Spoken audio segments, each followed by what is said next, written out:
Welcome back, everybody, and your mamas, to the most titillating sports podcast in the entire GD world. I am your host, Robert Jones, along with my co-host, Randy Watkins. What's up? How you doing, Robert? I'm doing just fine. Hopefully, everybody should hear us coming in loud and clear tonight because we are using a brand new program to record. So please, in the comment section or just text us, let us know what you think of the sound. So it should be vastly improved. We will see. Yeah, exciting stuff from two audio geeks, right? We have a passion for podcasting, as it were. That should be one of our taglines: a passion for podcasting. Actually, I feel like a sex helpline podcast would be better for saying you have a passion for podcasting. Yes. I've got a passion for the pod. She always thinking a list, like passion for podcasting. Yeah, it always makes you wonder why they're where the lisp comes from. Is it overuse of certain parts of your mouth? Just curious. Don't want to get too blue. All right, we have for lack of a better word, crap ton of things to cover this week. It has been an eventful week in sports. I mean, here we are in what should be the doldrums of sports other than the NCAA tournament, and there's a ton that's not basketball. Yeah, I think this has been the most active NFL offseason that I can remember for a long time.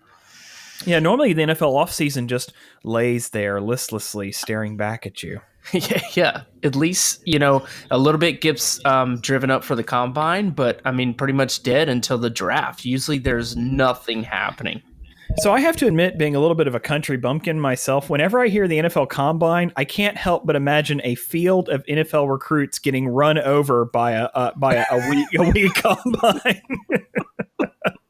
This one's going to make a fine stack. Yeah, it's a good harvest this year. Yeah, you got to watch out for some of them running quarterbacks, though. They'll get in there and they'll ruin the entire thing. That is funny. Mel Kiper Jr. says that the first 3 picks are all going to be quarterbacks in a move that surprises freaking no one. Nope. Really, Mel? You don't say. Yeah. Oh, yeah. Color me shocked, says the Heisman Trophy every year for the last 30 years, with very few exceptions.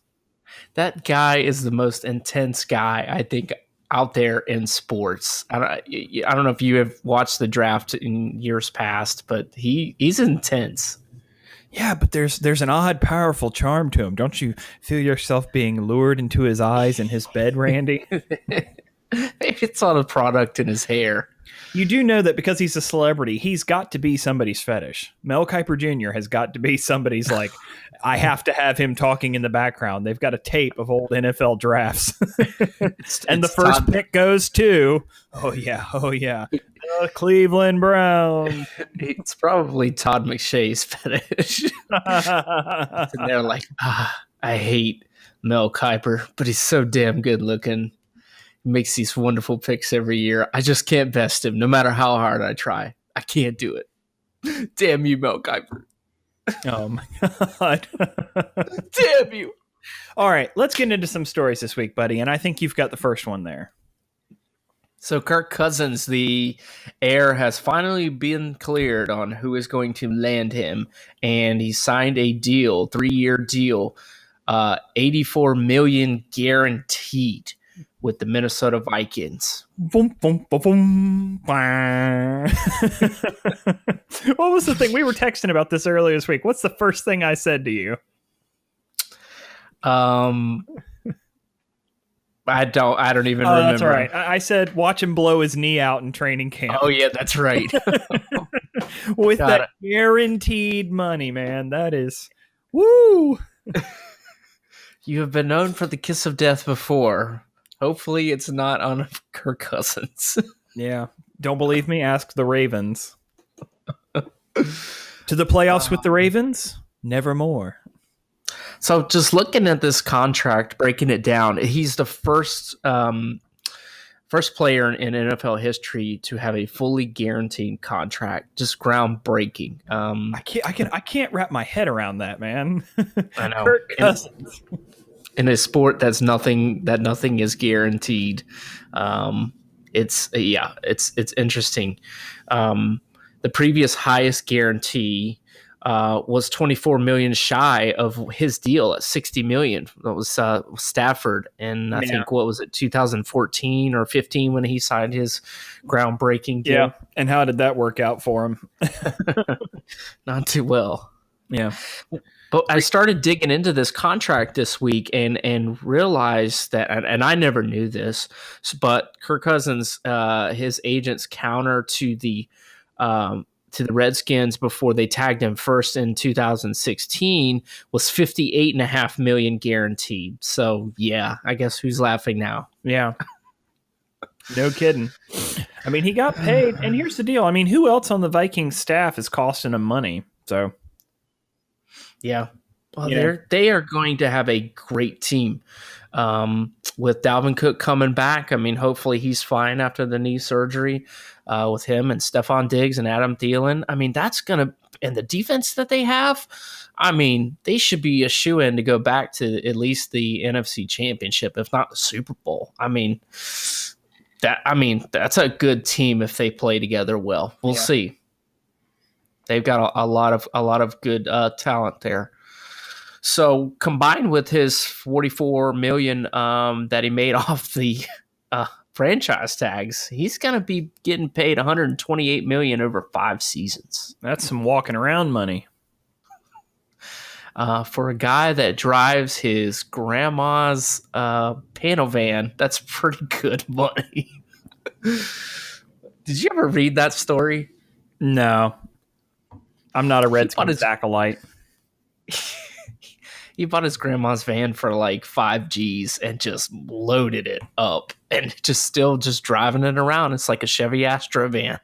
That's so weird. And he loves it. So I bet he dips his French fries in mayonnaise, man. That's just weird. He's got to have some weird esoteric fetish like elbows. You know what I mean? Like, what's going on?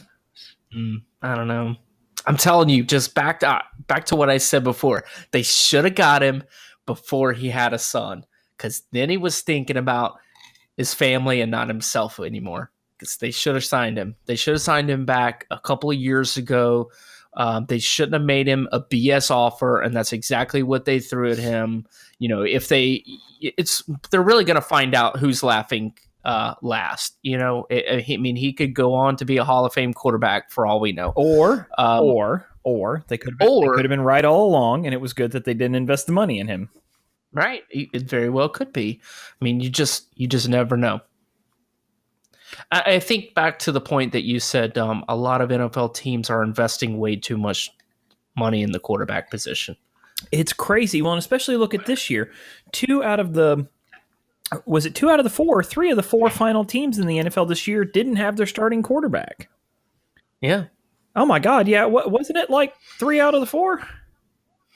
Yeah. The Eagles. Yep. Eagles. The Vikings.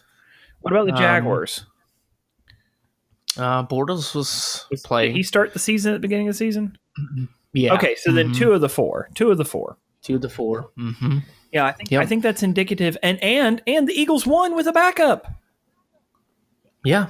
Now, in fairness, he was a former starter with the Eagles, but he was a backup. He was the backup. Yep. It just goes to show you that one player can make an impact on the team, but and ultimately it's the synergy of the team, the chemistry of the team playing together that can make it happen. It's not one man. Yeah. And the Vikings played very well, and it's funny that they just kicked Case Keenum to the curb. Yeah, after he won. He's headed to the an NFC championship. Headed to the Broncos now, right? Yeah, that's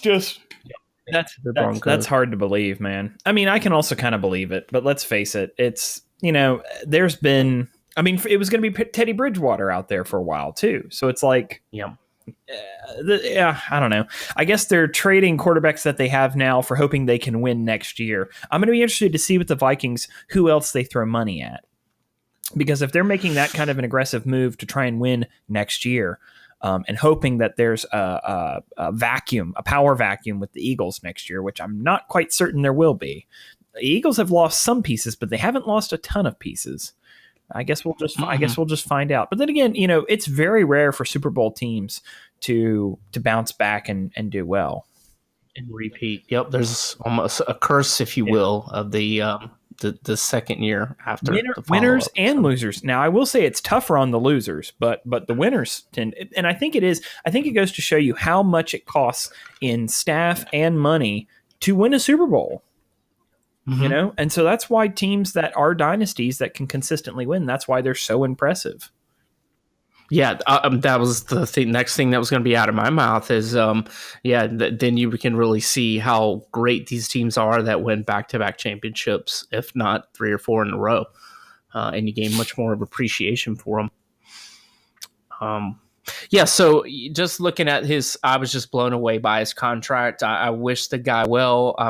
Glad he got paid. He would never get that from the Redskins. I don't think he would get that from any other team but the Vikings, pushing all the chips in on Kirk Cousins.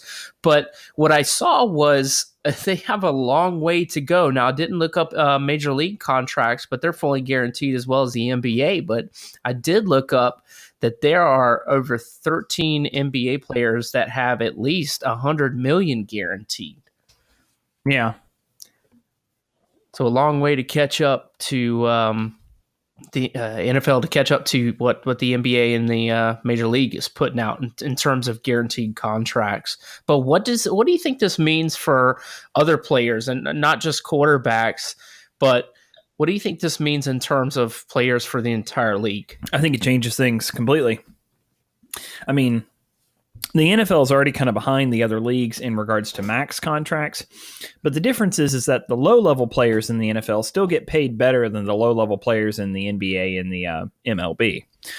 But in regards to this new precedent, it's always pushing the boundaries. It's like Russell Westbrook and Cam Newton get paid, and then so Joe Flacco gets paid, and then it's this every year it's the next biggest contract. Look at Garoppolo. Garoppolo has nothing to show for his name, and he's got the greatest quarterback contract of all time. You know what I mean? Right? Hey, now he's got 7 wins. Okay, 7 right, but wins. You see what I mean? So it's like, is it really merit-based, or is it just this is the new going rate? Mm-hmm. It seems to be this is the new going rate. And there's no way they will ever pay an inside linebacker what they pay a quarterback. Now, I understand that a quarterback has more value, per se, to a team than an inside linebacker. Right. But, still depends. Still depends. There are some guys who are absolutely crucial on the defensive side of the ball. Well, I guess it's because, there are only 32 starting quarterbacks in the NFL, and while the backup quarterback is important, just nowhere as important as a starter. So, you just don't see that with, like you said, linebackers, running backs, any other, position garner that kind of money. But, when I think about this happening, I'm glad. I'm glad for players of a high contact sport that are putting their bodies out there. And let's face it, to some of them, this is all they have. I'm glad to see that the NFL is finally making this happen. And I think a lot of people are praising, especially a lot of other of the NFL players are praising Kirk Cousins. Well, really his agent for making this kind of deal happen. And you're right. It sets the precedents for the future. But you think about other quarterbacks such as Brady, Rodgers, and Russell Wilson. I mean, it's just like you said, it's the infinite horizon that someone's going to best this contract in no time. And someone will be saying, gosh, they paid him what?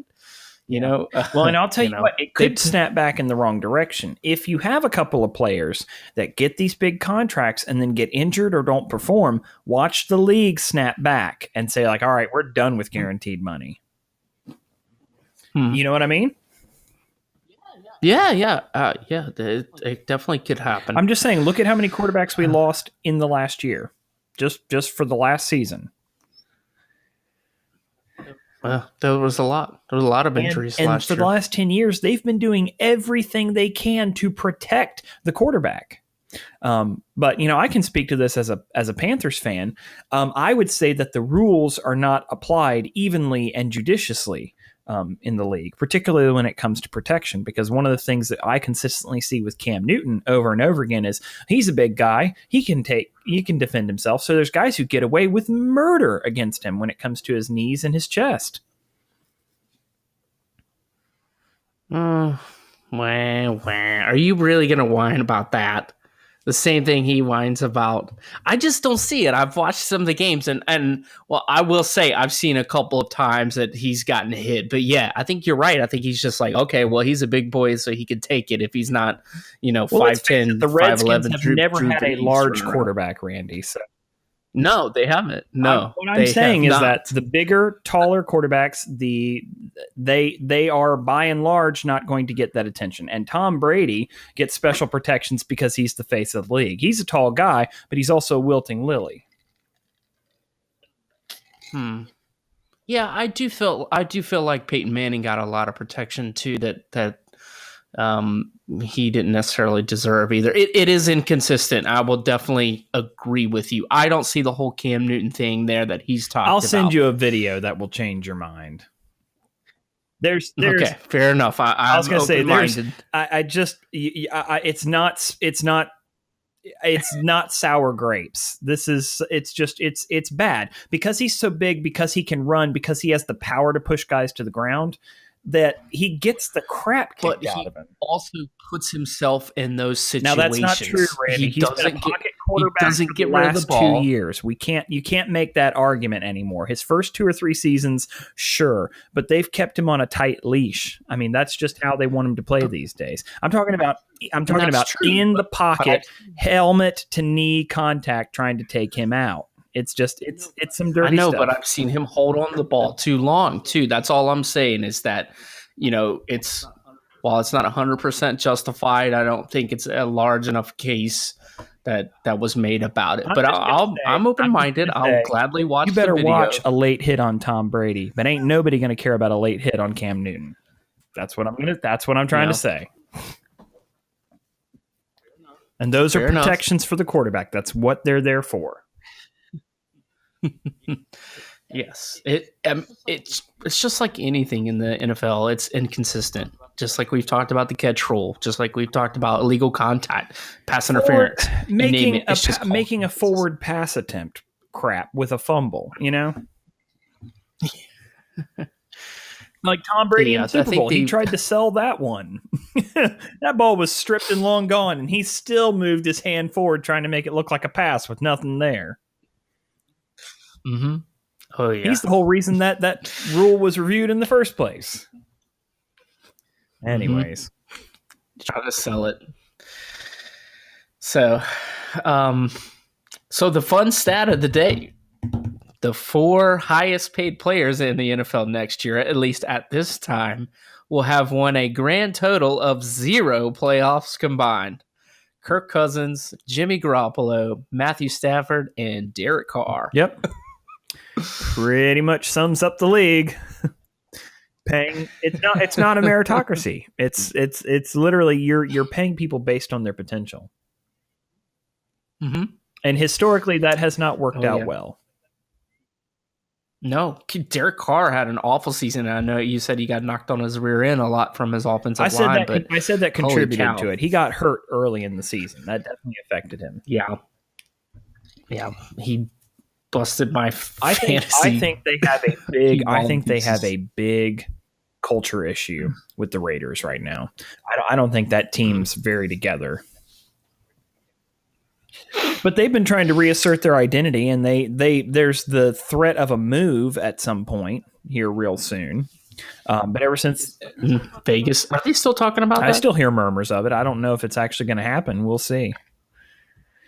I mean, everybody wants to have a team in Vegas. It's a huge market. Players want to be there, but they're like ostensibly, oh, but what about gambling? Well, it's like your players already gamble all the time. I don't think seriously, like, who do you think you're kidding? Gambling. In the NBA, your referees are gambling. And that, man, you want to talk about something they tried to bury quick. It calls into question all sorts of things, including finals.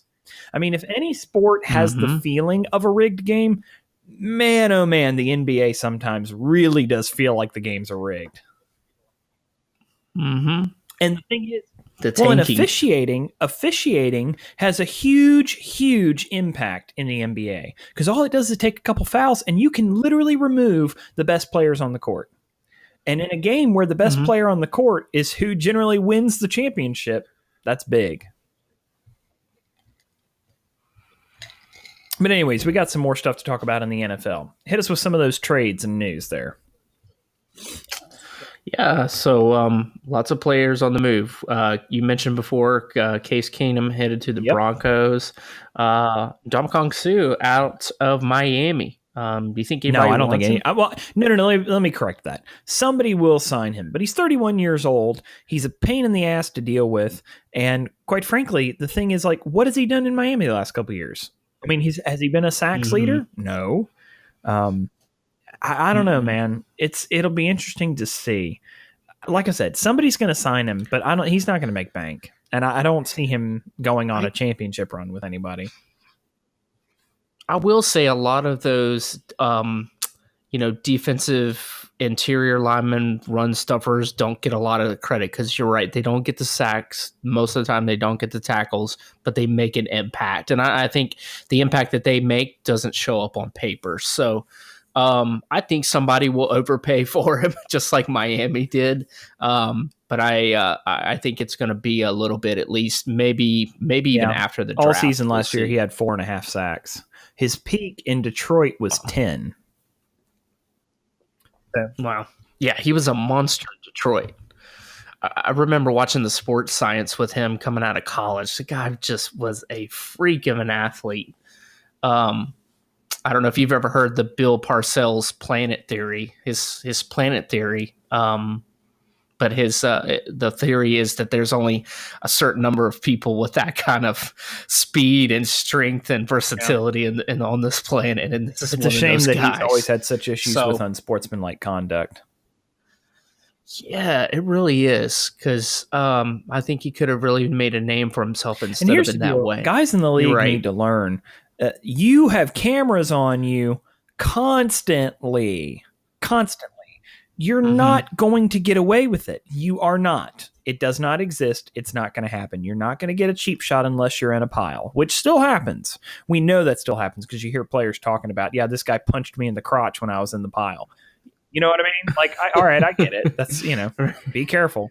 But like, in the open field, stepping on guys, kicking guys, pushing them into the ground, somebody's going to see it. So he's like Ric Flair on the bottom of the pile, like taking the brass knuckles out of his underpants. Charlotte, North Carolina, Philadelphia, Pennsylvania, or Weehawken, New Jersey. Woo! Just like eye gouges people on the bottom of the pile. Yeah. It's my ball. Sorry, I had to give you a little razzle dazzle of the nature boy. Yes, nature boy. Sorry. I love how ridiculous Ric Flair is. He actually just got cast in a movie recently. Oh yeah, it's got a crazy name. Cast in.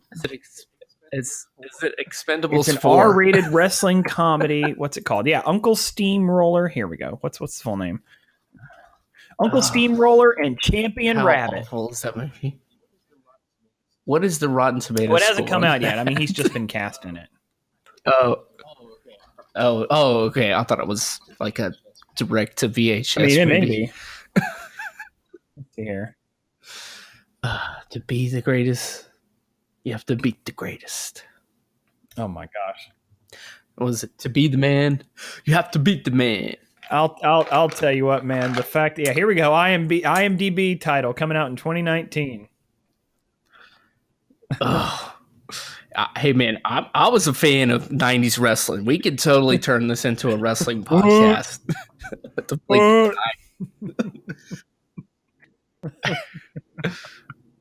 The best era in wrestling. Wrestling is a joke now, by the way. Oh, you're not going to WrestleMania in New Orleans this year? No, I would not be called I'll dead tell you there. Although I do love some beignets. Benoit? Benoit. No, poor Benoit. Oh, jeez.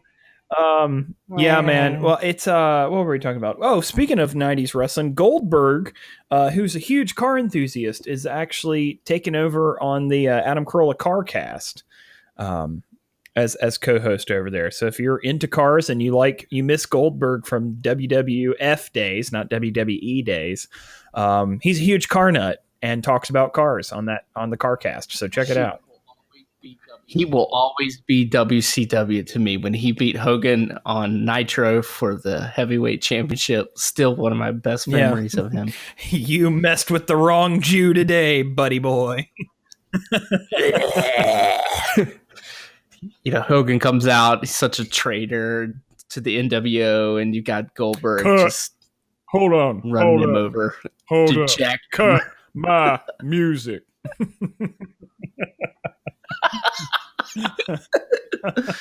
Love to hate him. Did you see the NWO roll up with Dennis Rodman after the? Did I send you that video?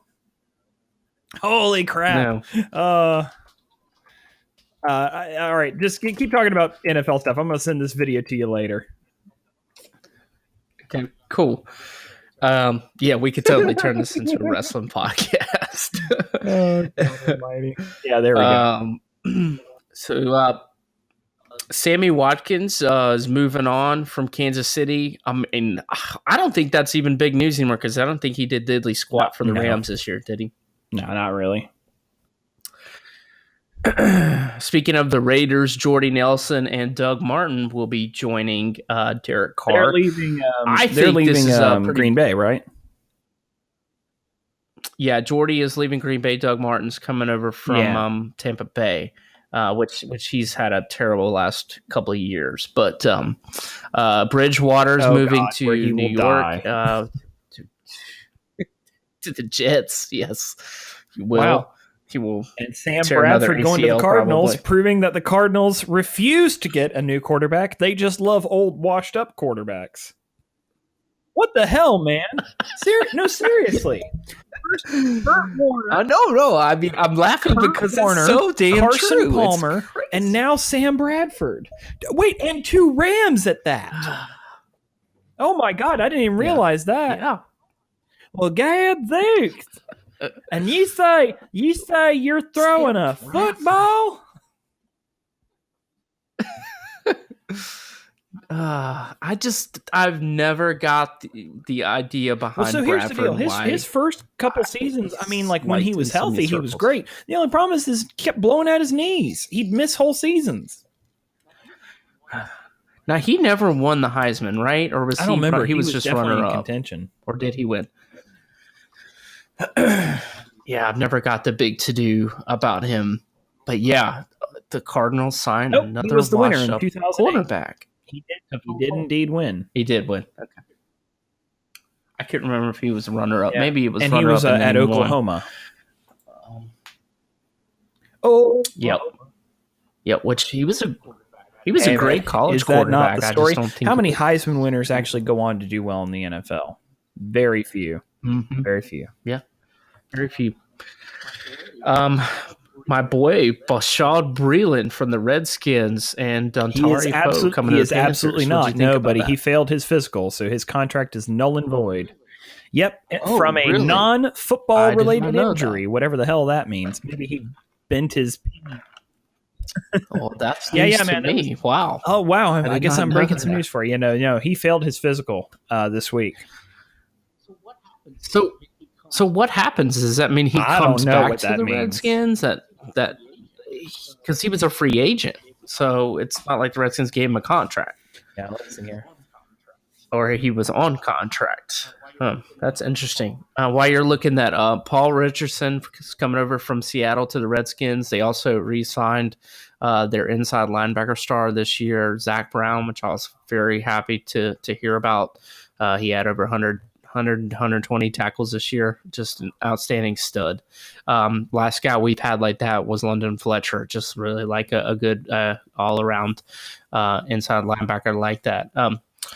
Carlos Hyde is headed to the Browns, Jimmy Graham to the Packers, and that pretty much rounded out. There was one more.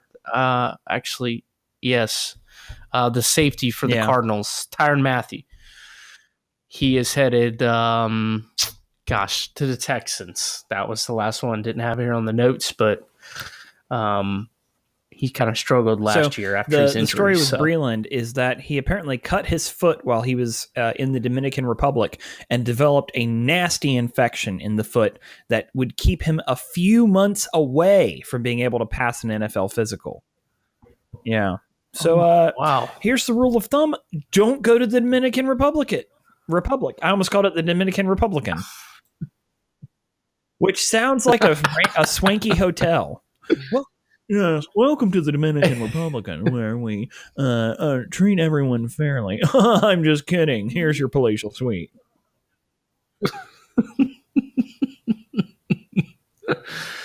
And don't cut your damn foot on vacation. I mean, come on. You probably did it on a conch shell. He probably did. Oh, man. How could you be so stupid? Anyways, you want to talk about I just feel like we need to touch on some baseball since it's spring training. Philadelphia signs Jake Arrieta away from Chicago Cubs in a 3-year, $75 million deal. It's a move where they're clearly, luring somebody away from the World Series winning team. They're clearly trying to do something now. But I thought Philly was in a couple of rebuilding years. Actually, my high school coach back in high school was what do you call it? Not a recruiter for the Phillies, a scout. He was a scout for the Phillies. So I knew a bit about the organization back then. But supposedly they were in rebuilding mode. But with a move like this, $75 million, they're clearly trying to put some pitching in place to contend in the National League this year. Jake Arrieta hasn't had a great last 2 years. I think it was 3 years ago that he. Oh God, this is awful. I think. I think he won the Cy Young like 3 years ago. Anyways, he's still a good pitcher, so it'll be interesting to see what he's able to do for Philly. But so there is your brief touch on the MLB. I think Derek will appreciate that. He can talk some baseball. He would be fun to have. I was right. On the podcast, Arrieta won the Cy Young in 2015. Oh, wow. I agree. Yeah, Jake Arrieta. So not to have him not that far removed. I can't talk baseball anymore. We could talk about Bobby Bonilla and the 90s you and break. Henry Zabrowski. It's the only baseball players you know. I have enough to keep up with in the NFL and NCAA and everything else. Lust. Oh, you haven't tried to him. Oh, Kirk. Lust no more. Please love him. That YouTube video I sent you. That YouTube video I sent you is the stupid Dennis Rodman thing. If you were talking about 90s era in a wrestling, man, that's so classic.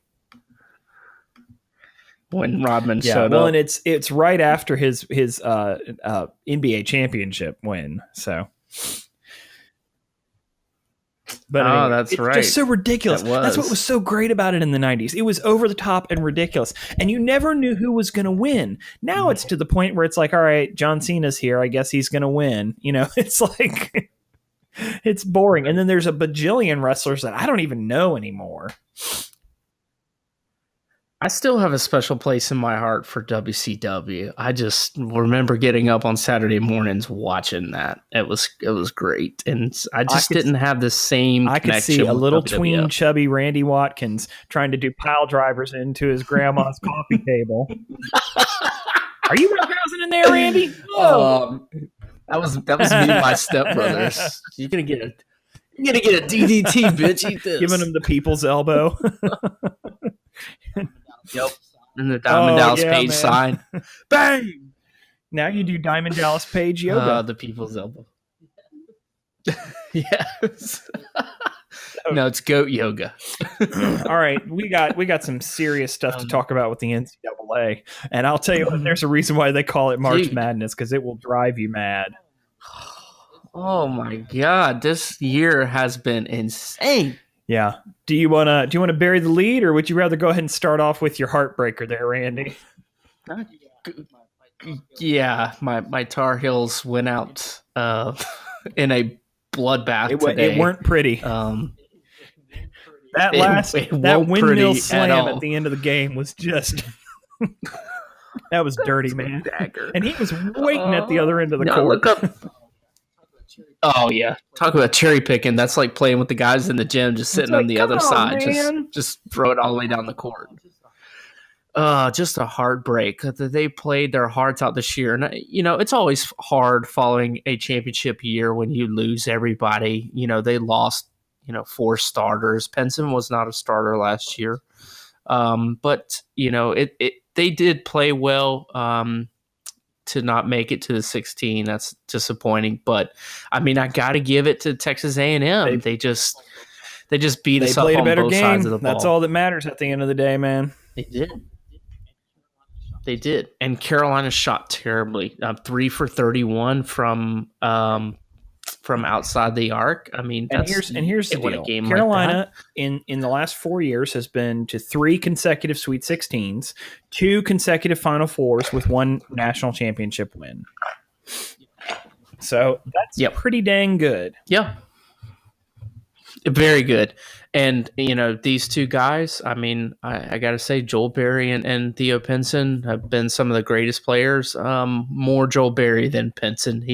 Pinson at times, I want to smash him for the bonehead mistakes that he makes. But, they will go down in Carolina lore, and, just had a great 4 years. I'm glad they stayed the entire time and didn't leave with the championship team. So, yeah, a really heartbreaking loss, but I got to give it to the Aggies. And like you said, this is why it's March Madness. I'll tell you what, though, man, you and I have a little bit of room to gloat. Just a little bit of room to gloat, because the big upset of the tournament, a number 1 seed went down in their very first game.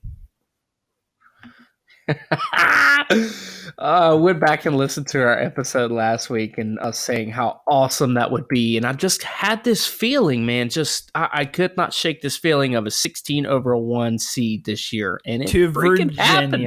Of all teams. It wasn't. I want to know how many millions of brackets were busted with that one loss. And it wasn't even close. It wasn't. They blew them out from both ends of the court from starter. I mean, it just, it was a dominant performance. And here's the deal. All power to you if you're a 16 seed and you come in and you kick that number 1 overall seed in the teeth and said, listen, you're going to have to fight if you want to beat me. I think it hurt Virginia that they only had 2 losses. And if it makes you feel like nobody can beat you, you're not hungry. You just assume, hey, man, they're a 16 seed. We're going to blow them out. Well, how'd that one work out for you? The big boys in the first 2 rounds dropping like flies. Yeah, seriously. With Virginia going out, Michigan State lost today. Huge. I mean, you got Boeheim versus Izzo. I mean, 2 future Hall of Fame coaches going at it, and Syracuse just beat them to a pulp. I mean, I sent you a text that they had missed the last 13 shots that they took. Michigan State did, so they just got blown out of the water. Big upset there. Syracuse was the play-in game, and they beat 6th-ranked TCU as well. So they're playing really good ball right now, surprisingly, and they didn't do that well getting in out the of ACC. The Sweet 16. Not against Duke. I don't see them. I'm with you. Duke. I think that'll be a meat grinder for them. And then the potential matchup for Duke will be Kansas or whoever the winner of Clemson Auburn is, and it looks like it's going to be Clemson because they're up by 30 points. Randy. Clemson is blowing out Auburn. Wow, they are. And that shows you why the ACC is so dominant over the SEC. because Auburn is a 4 seed. I'll tell you what, going into this tournament, I thought the 4 seeds would do better than they did. The 4 seeds have been coughing it up. Yeah, the kiss of death. I just the only let's see here. Wichita State lost. Oh yeah, that was a big one. That was a huge surprise. And Gonzaga's still in it. They're a 4 seed, but they will play the winner. They're going to play the winner of Xavier, Florida State, which will probably be Xavier, and that's going to be a tough match because you're going up against the number 1 seed. But like I said, I still feel like if somebody has a chance to do it, I like Gonzaga in that bracket, especially now that Carolina's out. Since Carolina's out of the West, I mean that's a big deal. So yeah, it is. Yeah, it is. That it's going to be a tight race there. I'm going to be interested to see if Kentucky makes it to the Elite Eight because they'll play the winner of UMBC and Kansas State. And Kansas State is up right now, but how awesome would that be to see UMBC go on to the Sweet 16? That would be awesome. That would be a surprise. I guess we'll just have to see. I mean, look at that game though. They're tied. It's the half, and it's 25-20. That is a low scoring game. You're only scoring 20 points in your first. Low. You scored a point per minute. That's insane. Let's see here. Loyola also beats 3-seeded Tennessee and beats Miami. Yeah, they won on a buzzer beater against Miami. That was awesome. I don't know if did you get to see the highlights of that? Oh, what an incredible shot. It was a 28-foot three. It was just an incredible way to win. I thought Miami would do a lot better. And that's just goes to show you, man. And these teams that you don't see twice a year, you got to be prepared. You cannot just think, well, they're seated lower than me. So clearly we're going to win. That's not how it works out. And like I said, man, Tony Bennett got his curtain call. Did he sure did? Don't count your chickens before they're hatched, man. That's just the bones of it. Yeah, it was really shocking. I mean, it obviously goes down in the biggest upset in NCAA basketball history. And like you said, it wasn't a one possession game. They beat them by 20 points. So finally somebody can take the pressure off of Duke and Lehigh. Exactly. A school of 13,000 I remember, students. when Duke lost to Lehigh, they were playing in Greensboro. I was actually in school in Greensboro, and I was like, oh man, I wish I could be over there, just a mile away watching the game, but I was busy studying or something. Right. But I remember watching the game and thinking, their cheerleaders aren't even cute. I hate to say it. They were like kind of heavy set and not real pretty in the face. And it's just like, God. I saw a funny note today that after UMBC won, their bookstore actually was open this weekend. Usually they're never open. They're closed on weekends. They opened up. They're selling merch, and they sold more merch in this past weekend than they did in the whole entire year of last year. Actually, they doubled what they saw. There's a direct connection between a successful sports team and alumni giving. That's just the truth. So, I thought it was really cool to see, my wife's family's from Maryland. They know about UMBC, and that the first thing out of their mouth was like, what? UMBC? Not only did they make the tournament, they beat Virginia? They are not known for athletics. They're the retrievers.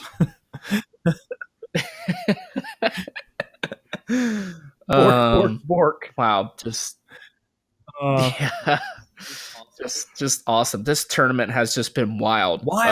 We touched upon it, but Arizona getting beat, that was a huge upset. A lot of people, some of my coworkers picked Arizona to go all the way to the title game and even win.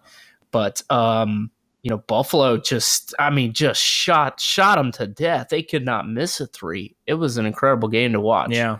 I mean, and they beat them by 21 points. So that's a pretty sound thumping. Oh, and we talked some trash about Cincy last week, and today it was justified. Well, remember, what did we say specifically about Cincy? It's like, I don't know anything about Cincy. Like, I don't know what to feel about them. I don't know why they were ranked so high. And looking at their top 25 losses, I mean, they lost to a lot of top 25 teams. They haven't been proven at all, and they got beat by Nevada today. Nevada was down 22 points and came back to beat them in the second half. 22 points. Yeah, that's pretty intense. So, how about our Spartans, man? You got to give some love. It was to our so Spartans. close. We said they had no chance. They took Gonzaga to the last 21 seconds of that game. It took heroics from Gonzaga. Yeah, that's impressive. And a lot of freaking luck. I'm proud of our boys. No. They played a good game. They did. Absolutely. And you know what? They had a rough start to the second half. I was like, oh my gosh, we're going to give this one away already. But they battled back and started. I mean, they were missing everything at the beginning of the second half. I think they were and then finally some shots started landing. I think they were surprised that they were contending. You know what I mean? Mm-hmm. Yeah, you get on that big stage, and then all of a sudden, oh man, you know, a lot of eyes are on us now. We go from, I mean, the announcers couldn't even pronounce the conference right. Gosh. I don't know if you remember me telling you. They were saying SOCOM, C-O-M, no, Southern Conference, you idiots. It's like, geez. I get it. We're one of the 32 automatic bids. I get it. I was yelling at the TV. Actually, it was my computer screen because I was watching it at work. Yes. I was like yelling at the computer screen when they turned the ball over with 30 seconds to go when they had the ball. It was a tie game. They had possession and they tried an alley-oop and it went sailing over the guy's head. I was like, what are you doing? Yeah. And then that costly foul, you know, at the top of the key at the end. So just frustrating. They had it in their grasp, but they played well. Wes Miller should be back since he did win. We'll see here, man. I don't even know when his contract is up, but the fact that they played as well as they did, he's now on people's radar. I heard some UNC fans were like, well, maybe he can replace Roy. And I'm like, all right, don't put the horse before the cart. No, don't get, yeah, exactly. You don't go from the SoCon conference to coaching one of the premier basketball programs of the country. Or you do, and then you sink it. Oh man! All right. Well, I think that's a good place to wrap up here. Remember, everybody. Wait. What? No. What? Okay. What? We can't leave out our boy Tiger Woods. Oh yeah, he contended all weekend and then coughed up a couple of bogeys on the back nine today. Yeah. Did you actually see? Who still had a top five finish? Did you see who wound up winning? Rory McIlroy was in the lead. I don't know if he actually won. Yes, he did. He did end up winning. He was just killing it on the green all weekend. So Rory's got one of those. Congrats to him. Just makes you want to punch him. He was complaining. A lot of golfers do. He was complaining today that they need to put a drink limit on the course because he was getting harassed at every hole. And I'm like, I don't get it because you look like a douchebag.